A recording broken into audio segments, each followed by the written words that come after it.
لو بتحب شغل الهاند ميد وعايز سعر على قد الايد يبقى مفيش غير معرض ديارنا.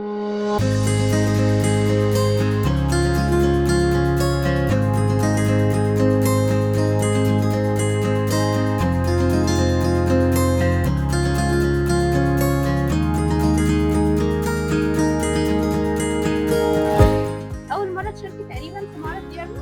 لا انا من زمان، ده انا بقالي اكتر من 12 سنه. تاني سنة ليا في ديارنا. لا ده انا اول مره السنه دي انزل فيها. ودي تاني مرة يعني احنا بنستنى المعرض ده الصراحة من سنة للسنة. احنا دي تاني مره ننزل مع ديارنا هنا في الظهور. التجربه لذيذه والمصريين يعني تبع وزاره التضامن حاجه لطيفه جدا، وهم بيوفروا لنا كل حاجه يعني كويسه عشان نقدر نعرض شغلنا بشكل كويس.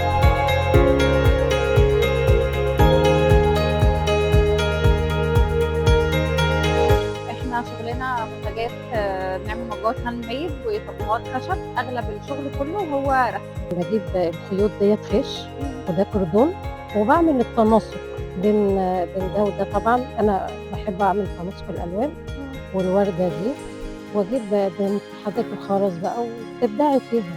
ده برضو علبة عبارة عن بوت بلاستيك، وتلف عليه كردون زي ما حضرتك شايفة والخش، وتروحي حاطة الديكور كده زرع، وحتى الورد اللي انت عاوزاه بقى ايا كان الشكل اللي انت حباه. الشغل ده المكرميه كلها اقطان، شنط حاجات حديثه برضو. أنا بعمل إكسسوار وشنط خرز ومكرمية. هنا شغل هاند ميد، ما فيش حاجة معمولة صناعي، كله شغل إيدينا، كل قطعة طالعة من إيدينا. ورخيصه. طبعا حاجات رمزيه جدا للبنات والشباب الصغير، دي ب 20 و 25 و 35. اغلى حاجه واحده 50 جنيه. ميداليات اللي هي بتاعت الموبايلات، سبح، ده برضك شغل نحاس، دي ب 200 جنيه.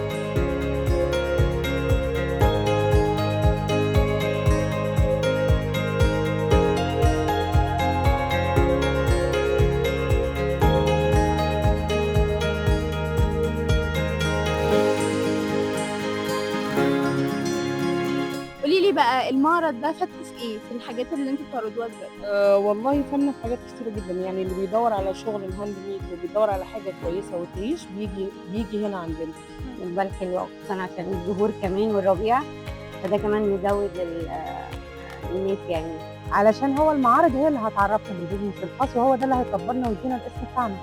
والله يعني ممكن لو انا عامله التصميم قبل كده ما ياخدش كتير، لكن لو تصميم جديد بقعد افكر واحط ده جنب ده، ممكن ياخد وقت يعني مثلا دي لسه واحده معديه عليا من شويه، دي مكرميه بتاعت مناديل.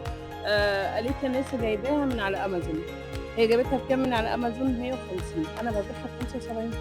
في سياح بيجوا بقى ولا مصريين بس؟ لا في بس مش بنسبه كبيره، يعني ممكن يكون لسه مثلا مع الاجازات لسه ما جوش فيها، الله اعلم. بس لا في نسبه مثلا نقول مثلا 5%. التنسيق والاداره والمتابعه لذيذه يعني.